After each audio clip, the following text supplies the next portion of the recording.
बोलो जयकारा, बोल मेरे श्री गुरु महाराज की जय। सौभाग्यशाली प्रेमी गुरुमुखो, समय कोई साधारण चीज नहीं है। ये बहुत मूल्यवान वस्तु है। ऐसी वस्तु है कि गिनते गिनते रहोगे तो ये कम पड़ जाएगी। अगर इसको उपयोग करोगे तो इसका आपको पूरा लाभ होगा। अगर आप इसको देखते रहोगे, सोचते रहोगे तो वक्त निकल जाएगा। क्योंकि ये समय जो है बहुत कीमती समय है। इसीलिए संत महापुरुष बार बार फरमाते हैं कि ये समय को खराब मत करो और समय का पूरा पूरा लाभ उठाओ।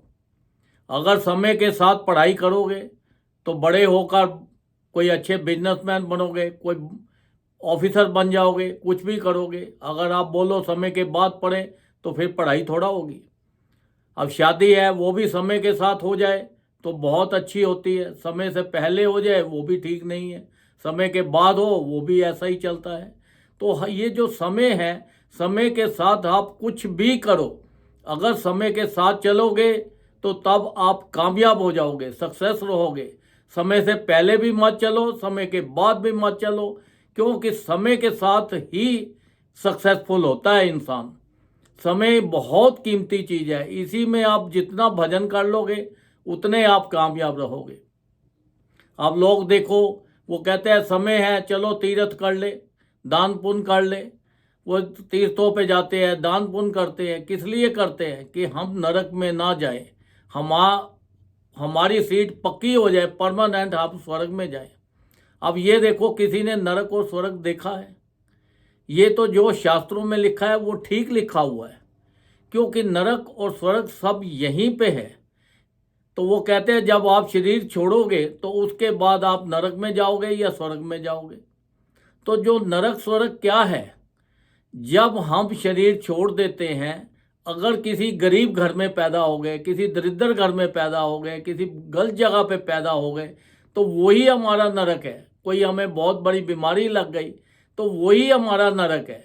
अगर हम किसी अच्छी परिवार में जन्म ले लिया और कोई अच्छी जगह पे जन्म ले लिया, कोई अच्छी हर तरह की सुविधा है वहाँ पे, हर तरह की मौज मस्ती है, तो वो स्वर्ग हो गया। तो संत महापुरुष फरमाते हैं कि देखो, ये नरक और स्वर्ग को भूल जाओ। ये जो आप 84 लाख योनि हैं, ये सब इसी संसार में है। आप देखते हो कितने पशु हैं, पक्षी हैं, जानवर हैं, पानी के हैं, जीव हैं, आकाश के जीव हैं, धरती के जीव हैं। ये 84 लाख योनि, यही तो दुख भोगना है, यही तो सब कुछ है। तो संत महापुरुष बार बार फरमाते हैं कि आप भजन करो, ये 84 लाख योनि से छूट जाओ, आवागमन से छूट जाओ और आप सीधा बैकुंठ में चले जाओ। बैकुंठ के अंदर क्या होता है कि वहाँ से आना जाना खत्म हो जाता है। हम उसी ज्योत के अंदर जाकर, ज्योत मिल जाती है जो वहीं अपना आनंद से रहती है। क्योंकि ये जितने दुख और सुख, ये सारे इसी संसार में हैं। अब जैसे एक इंसान सोया हुआ है, अब सोया हुआ वो सपना देख रहा कि भैया मैं पानी में डूब रहा हूँ, मेरे पीछे लोग लगे हुए हैं, मुझे बचाओ बचाओ। कहता है पानी के जो अंदर जीव हैं ये मुझे खा जाएंगे। वो शोर मचा रहा है, मुझे बचाओ बचाओ, खूब तड़फ रहा है, इधर इधर हो रहा है। जो पास लोग बैठे हैं उसको देख के हंस रहे हैं, कहते हैं ये तो देखो सपना देख रहा है और कितना परेशान है। जब उसको एक किसी भले बंदे ने उठाया और कहा कि भैया उठो, तुम सपना देख रहे हो, तुम तो बिस्तर पे सो रहे हो। जब उसको उठाया तो वो तब उसको मन में शांति आई। कहता है अगर आपने नहीं उठाया होता तो मैं पानी में डूब जाता और जीव मुझे, पानी के जीव मुझे खा जाते। तो देखो, जब सपना देखते हैं तो उस टाइम तो वो सच लगता है ना, तो वो सपना कोई झूठ तो लगता नहीं है।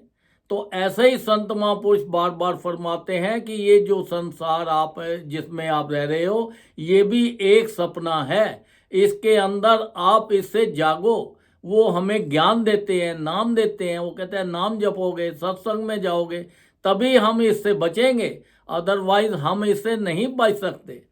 अब देखो, कि एक परिवार था, उसके अंदर जो बच्चा था वो रात को बहुत जब सोता था तो चीखे मारता था, सारी रात सोता नहीं था, भूत आ गया, भूत आ गया, भूत आ गया, प्रेत आ गया। बड़ा परेशान, बड़ा परेशान, उसके परिवार वाले बड़े परेशान कि देखो ये भूत प्रेत कितना है, ये क्या करे। उसके लिए कई कोई सोचे, कुछ ना बना। एक सत्संगी जीव था, उसने बोला भाई ऐसे सुबह इसको आश्रम पे ले चलो, फिर वहां जाके फिर देखते हैं, महात्मा जी से बात करेंगे। जब वो आश्रम पे ले आए उसको, तो कहने लगे जी ये रात को बहुत शोर मचाता है, बहुत परेशान रहता है, नींद नहीं आती, भूत कहता है भूत आ गए, भूत आ गए, भूत आ गए।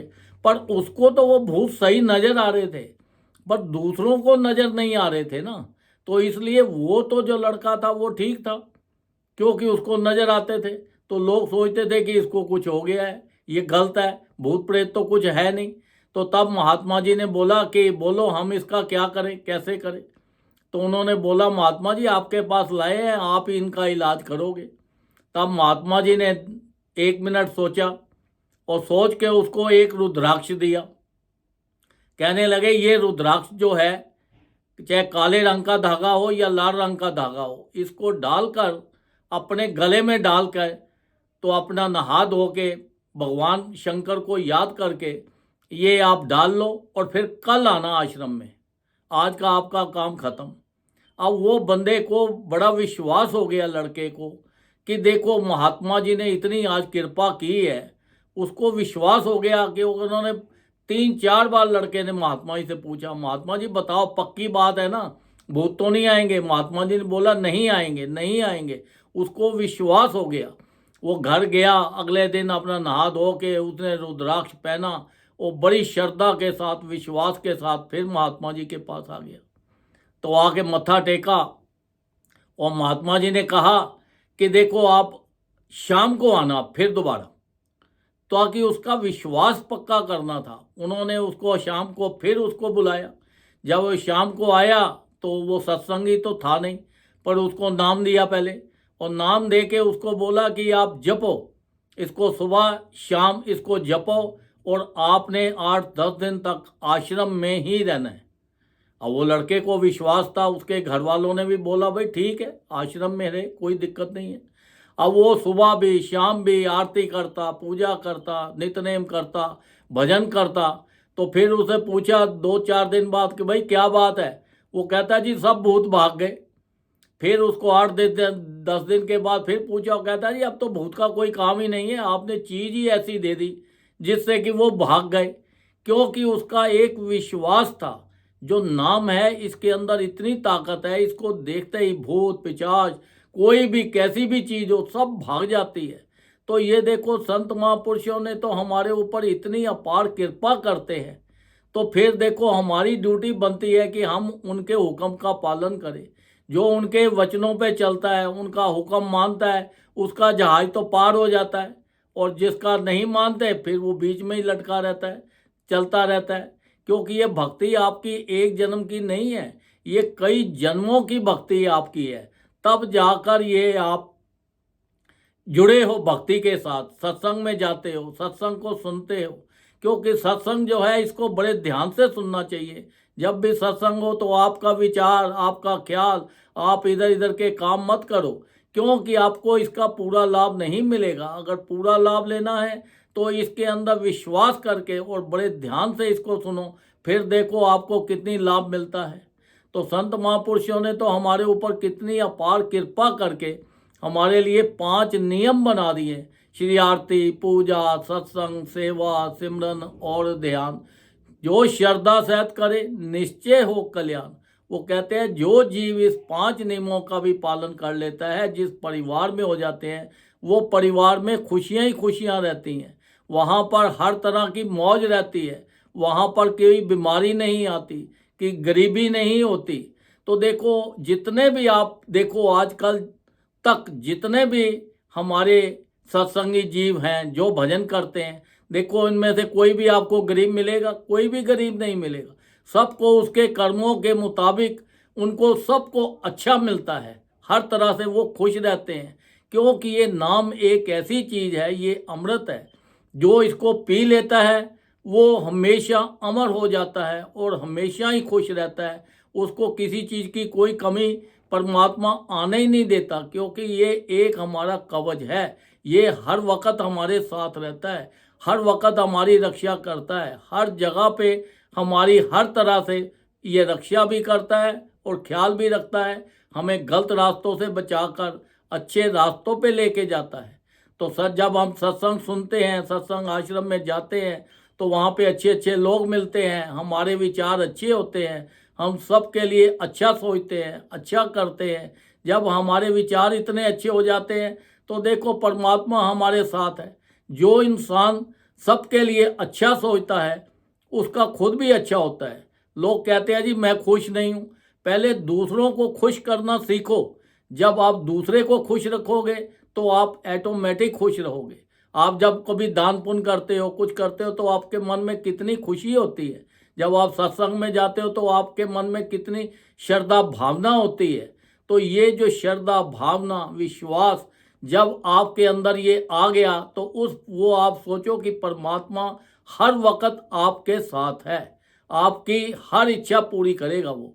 तो ये जो लोक की भी और परलोक की भी, ये जो नाम धन है ये हमारे परलोक में भी जाएगा और लोक में भी जाएगा।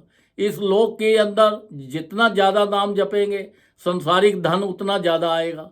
संसारिक धन आएगा तो उससे खुशियाँ भी आएंगी, उससे इज्जत मान भी मिलेगा, संसार की हर मौज मस्ती रहेगी और परमार्थ का धन भी हमारा बनता रहेगा। क्योंकि संत महापुरुष कहते हैं समय को खराब मत करो। ये समय इतनी कीमती है, आपका एक एक श्वास इतना कीमती जा रहा है, ये श्वासों को खराब मत करो और ज़्यादा से ज़्यादा इसका लाभ करो। क्योंकि ये जो श्वास इतने कीमती श्वास है आपके, क्योंकि जो समय एक बार निकल गया वो समय दोबारा नहीं आएगा। संत महापुरुष बार बार फरमाते हैं कि आप ज़्यादा से ज़्यादा नाम जपो। देखो 2 घंटे हर जीव को, संत महापुरुषों ने फरमाया 2 घंटे हर जीव को भजन करना चाहिए। अगर 2 घंटे कंटिन्यूस नहीं कर सकते तो एक एक घंटा करके करो। अगर एक एक घंटा करके नहीं कर सकते तो आधा आधा घंटा करके करो। ज़्यादा से ज़्यादा जितना कर सकते हो, क्योंकि इसका कोई टाइम नहीं है। उठते बैठते चलते फिरते हर वक्त आप इसका भजन करते रहो। जितना भजन करोगे उतना आपको लाभ मिलेगा। अगर आप कहीं पे जाते हो तो आपके पास जब धन ज़्यादा होता है, आपने अच्छे कपड़े पहने होते हैं, अच्छी गाड़ी में जाते हैं, तो देखो आपको कितनी वहाँ पे रिस्पेक्ट मिलती है। अगर आप गरीब आदमी हो, आप वैसे ही गए तो फिर आपको कितनी रिस्पेक्ट मिलेगी। तो ये भी संसार भी ऐसा है और परलोक भी ऐसा है। वहाँ पे भी आपके पास जितनी आपने भजन ज़्यादा ज़्यादा किया होगा उतनी रिस्पेक्ट आपको वहाँ पे भी मिलेगी। तो अगर आप खुश रहना चाहते हो, आप ये चाहते हो कि मेरा ये संसार में भी इज्जत मान बने, खूब रिस्पेक्ट मिले, खूब मौज मिले, तंदुरुस्ती रहे और परलोक में भी मेरे लिए सब कुछ हो, तो फिर ज़्यादा से ज़्यादा भजन करके अपने जीवन का पूरा पूरा लाभ उठाओ। और ये जो जीवन शरीर आपको मिला है ये बार बार नहीं मिलने वाला, इसका पूरा सदुपयोग उपयोग करो और इससे से ज़्यादा भजन करके संसारी काम लेके संसार के भी सुख भोगो और परलोक के भी सुख भोगो। बोलो जयकारा, बोल मेरे श्री गुरु महाराज की जय।